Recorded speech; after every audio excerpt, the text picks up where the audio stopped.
Todos os anos, milhões de abelhas cruzam o céu à procura de um novo lar. Surpreendentemente, elas abandonam a proteção e segurança da sua colônia sem ter a menor ideia para onde estão indo. Apenas sabem que está na hora de enxamear.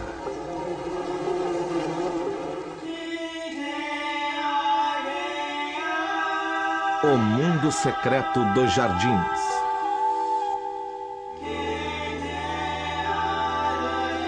Abelhas.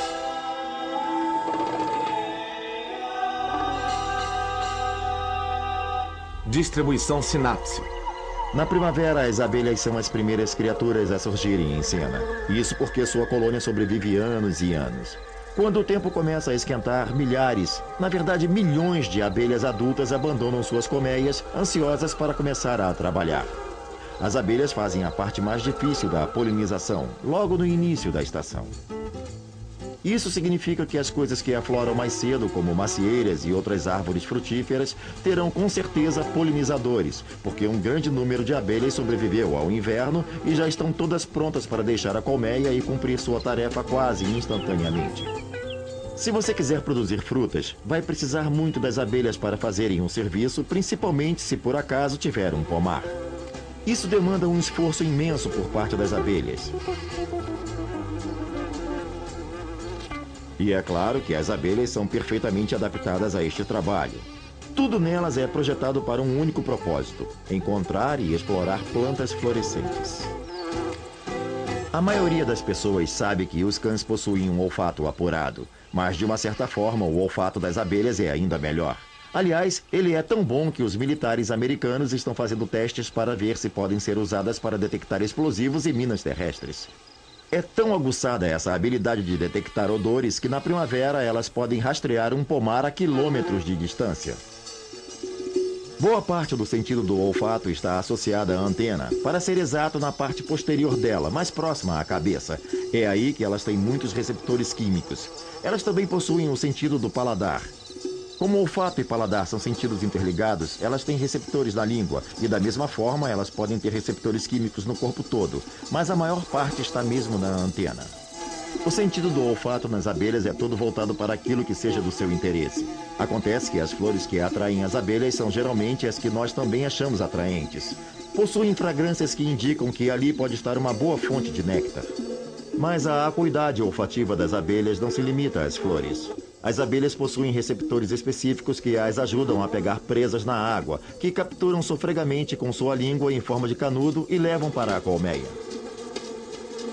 As abelhas possuem uma ligação muito forte com os seres humanos, pois damos a elas um lar perfeito. Construímos colmeias retangulares em seções e ainda fornecemos a base para que construam seus favos de mel, as molduras.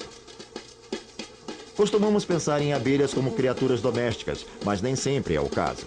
As abelhas vivem num ambiente natural há milhões de anos e a cada ano centenas de colônias retornam para a natureza. Isso acontece quando a colônia fica muito produtiva e superlotada, obrigando as operárias a começar a produzir células maiores para cuidarem das novas rainhas.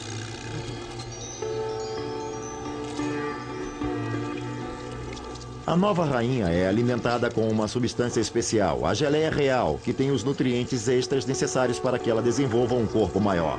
Quando ela está pronta, com todas as operárias reunidas em volta, ela abre uma passagem de saída da célula e entra em cena.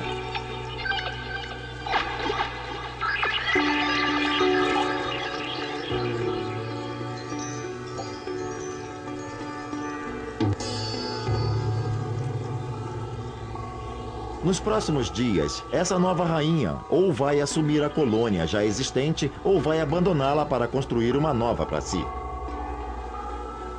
A rainha, claro, é absolutamente inútil sozinha, então quando ela deixa a colmeia para construir a própria colônia, um certo número de operárias a acompanha para ajudá-la a se estabelecer.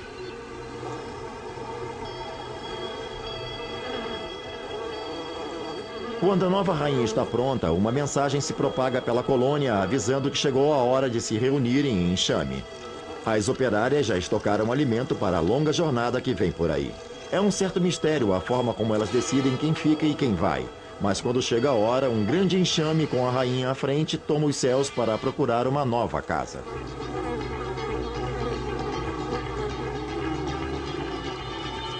Inacreditavelmente, elas abandonam a segurança e o conforto da colônia existente sem ter a menor ideia aonde irão parar. Elas só sabem que chegou a hora de fundar uma colônia. Os detalhes são planejados pelo caminho.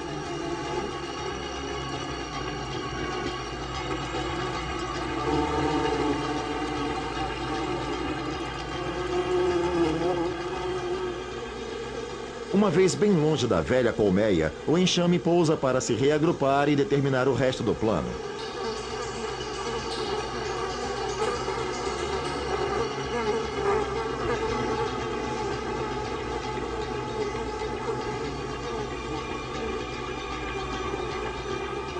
Assim que definem, algumas se afastam para procurar um novo local para a colmeia. Essas operárias exploradoras são, em geral, as mais fortes e mais experientes abelhas de todo o grupo, com uma difícil missão a cumprir. Elas buscam uma cavidade num tronco ou um lugar protegido longe das intempéries, e que seja suficientemente grande para acomodar a colônia, mas não tanto que não possa ser defendida. Uma coisa que torna o trabalho delas ainda mais difícil, às vezes até impossível, é uma mudança climática.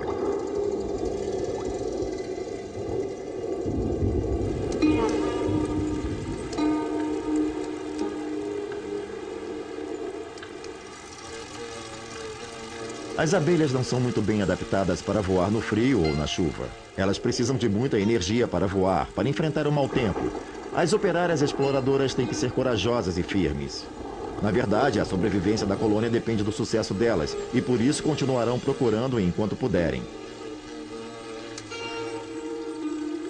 Mas se a chuva por acaso apertar, elas não terão escolha a não ser procurar um abrigo e esperar a tempestade passar.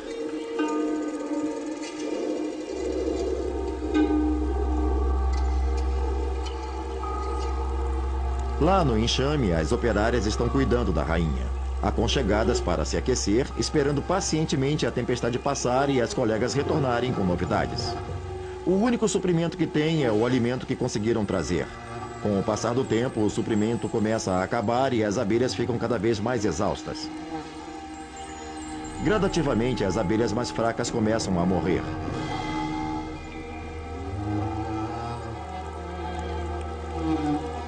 Se ficam expostas assim por muito tempo, é preciso muita energia para se manter. Por isso, elas podem acabar morrendo e comprometendo a colônia inteira.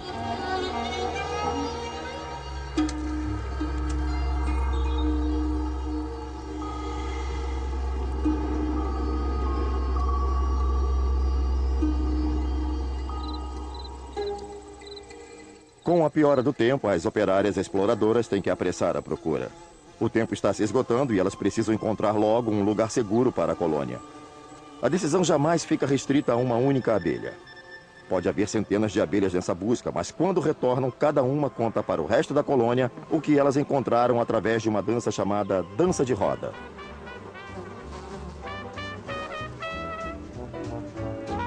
Nessa dança, elas dão voltas formando um 8. 2 pequenas voltas e uma linha reta entre cada. Nessa pequena reta que elas fazem um balanço, movendo o abdômen para frente e para trás.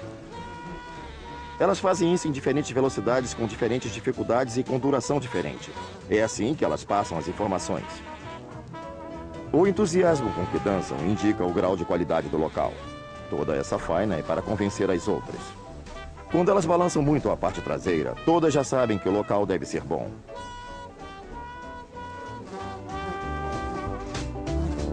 When you hear the beat, get up and move your feet.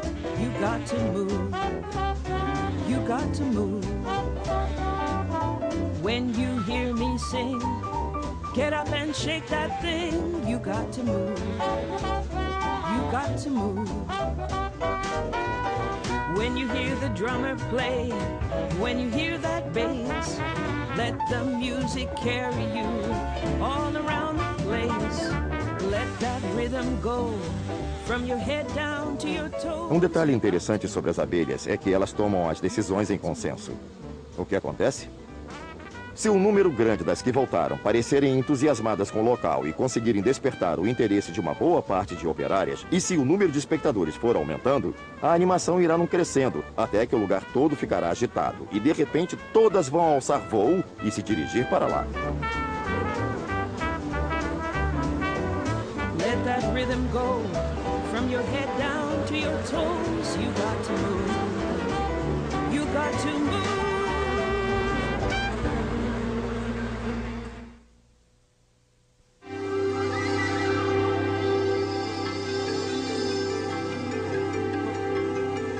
Depois de uma viagem que pode levar a qualquer lugar e levar horas ou dias, milhares de abelhas chegam ao seu novo lar.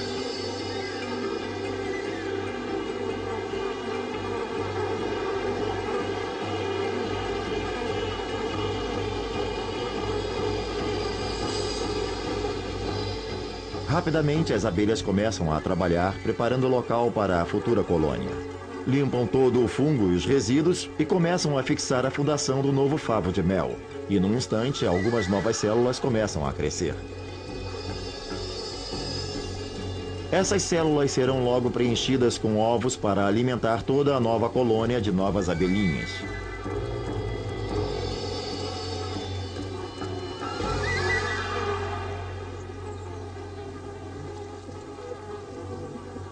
Quando já tiverem construído favos de mel suficientes, a rainha vai trabalhar na colmeia desovando nas células disponíveis.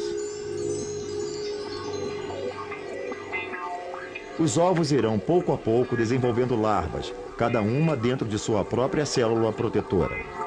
As operárias cuidam das larvas, alimentando-as e carregando-as enquanto crescem. Dentro dessas células, as larvas sofrem uma transformação mágica. Em poucas semanas, elas perdem a forma de larvas indefesas e se transformam em abelhas operárias.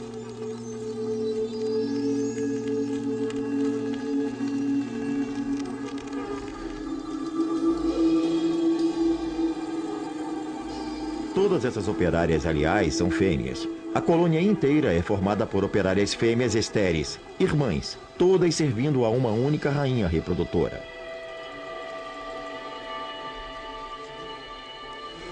A vida das operárias muda à medida que ficam mais velhas.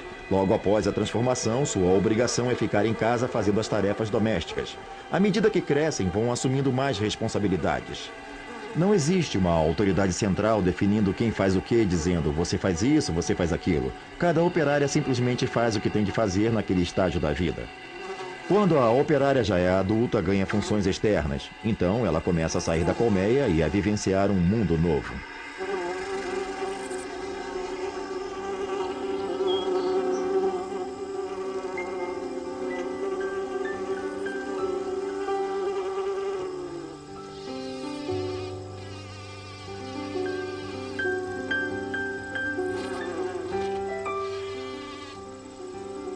Em geral, as operárias mais velhas são as que ganham funções externas, e quanto mais experientes ficam, melhor cumprem suas tarefas, até que chega ao ponto em que estão exauridas. É uma vida muito ocupada, muito ativa, então pouco a pouco o corpo vai deixando de suportar a carga. Embora a colônia possa durar por anos a fio, as abelhas que permanecem dentro da colônia não duram muito, cerca de semanas a poucos meses.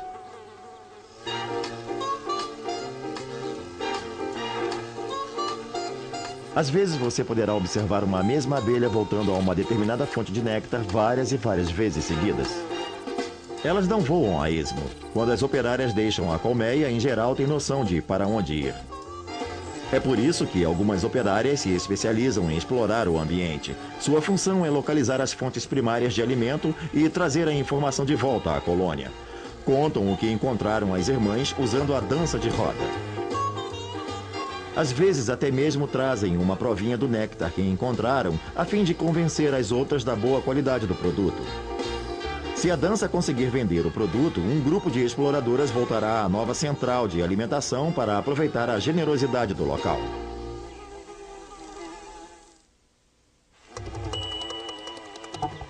As abelhas movimentam-se pelo jardim em alta velocidade. Elas voam pela paisagem mirando o destino e vão atravessando a vegetação sem um acidente.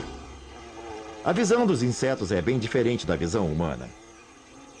Primeiro porque elas têm os olhos compostos e, portanto, não veem o mundo da mesma forma que nós. Além do mais, são sensíveis aos diferentes comprimentos de ondas da luz. Enquanto conseguimos ver bem matizes que vão do vermelho ao azul e talvez ao violeta, as abelhas não enxergam muito bem no vermelho, mas têm melhor visão no espectro violeta e no ultravioleta. As cores primárias que a abelha enxerga seriam o amarelo, o azulado e o ultravioleta. Qualquer dessas cores é atraente para elas. Mas o ultravioleta é invisível para nós. Assim, o que para nós parece ser uma flor branca, por exemplo, pode não ser uma flor branca, pode ter outra cor para uma abelha. Às vezes também verão padrões que vão chamar a atenção para a flor, indicando que é uma grande fonte de néctar. Os padrões ultravioletas são invisíveis para nós, mas são perfeitamente visíveis para as abelhas. Claro que isso é um meio das flores atraírem as abelhas para si. Do ponto de vista da flor, isso é garantia de polinização. Do ponto de vista da abelha, sinaliza onde está o alimento. Não só as abelhas veem um mundo muito diferente de nós, como também são capazes de se adaptar a um mundo que está constantemente em mutação. Novas flores estão sempre brotando, enquanto as velhas vão murchando. Para se orientar neste mundo, elas têm que aprender as variedades, as sequências de cor, formatos e odores que atuam como mapas para guiá-las no deslocamento entre a colmeia e as fontes de néctar. As pesquisas mostram que elas são capazes de aprender padrões complexos de até 14 diferentes formas e cores. Pela velocidade com que se movimentam pelo jardim, isso é impressionante.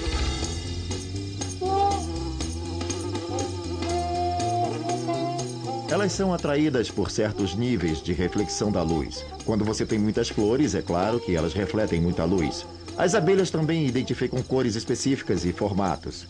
Formatos e padrões têm um grande efeito sobre elas também, e por isso elas são capazes de reconhecer o formato de uma corola que sinaliza: se você seguir nessa direção, vai acabar chegando perto de um monte de néctares. As plantas sempre têm estruturas que forçam a abelha a se mover entre elas de uma forma particular, a fim de obterem a recompensa do néctar. A rota indicada pela flor informa a abelha que vai retirar dela bem mais que apenas uma provinha de néctar. Ali, ela também vai encontrar pólen. Às vezes isso significa ser subornada com um tiquinho de néctar aqui e ali, e por isso a abelha tem que continuar se esgueirando por entre vários estames e pistilos, e isso significa que você tem um formato de flor que orienta a abelha numa determinada direção. Ela deve ter o feitio de um funil ou de um copo, de forma que a abelha não deixe de passar entre os estames e pistilos para sugar o néctar. Há certos tipos de flores que não são próprias para abelhas. Por exemplo, se tiver uma corola longa e tubular, ela não conseguirá chegar até lá. São flores que borboletas que têm um probóscide longo e encurvado conseguem alcançar. As abelhas procuram aquelas onde o néctar é mais acessível. Elas também gostam de flores que brotam em abundância. Elas não passam muito tempo perambulando daqui para ali. Elas gostam de flores que formam cachos. Os insetos não são bobos, muito menos as abelhas. Ficam conferindo a qualidade da fonte de néctar o tempo todo.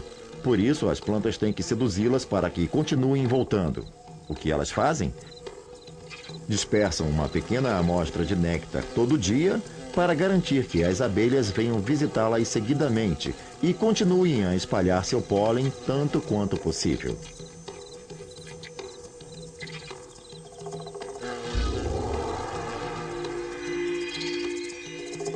As abelhas têm um apetite para algo mais além de néctar. Elas comem pólen também. Elas têm bolsas de pólen nas patas traseiras, que são estruturas especialmente projetadas, onde podem ir guardando o pólen à medida que o coletam de flor em flor. Se você observar essas operárias, vai ver essas protuberâncias amarelas ou alaranjadas nas patas de trás. Tem cores diferentes, dependendo de qual espécie esteja florescendo naquela época. Quando tiverem colhido pólen suficiente, levarão para a colônia, mantendo a despensa sempre abastecida.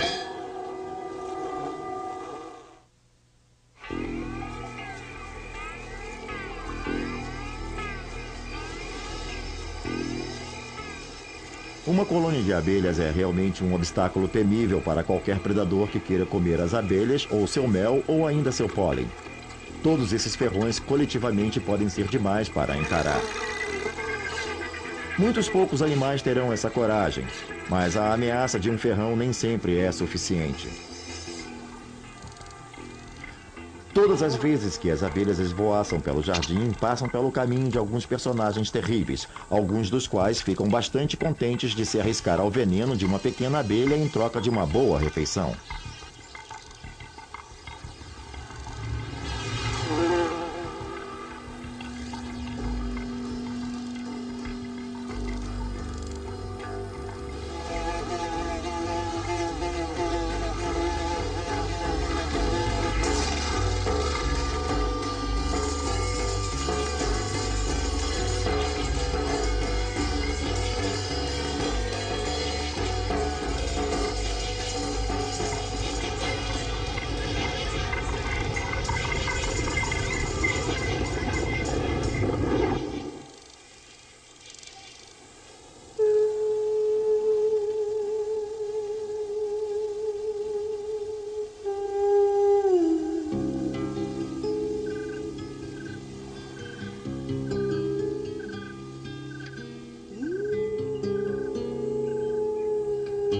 Quando as noites esfriam e ficam mais curtas, as abelhas ficam cada vez menos tempo longe das colmeias. Quando o frio vem para ficar, passam o tempo inteiro aconchegadas na colônia, uma bem juntinha da outra para se aquecerem, esperando suportar o açoite perverso do clima.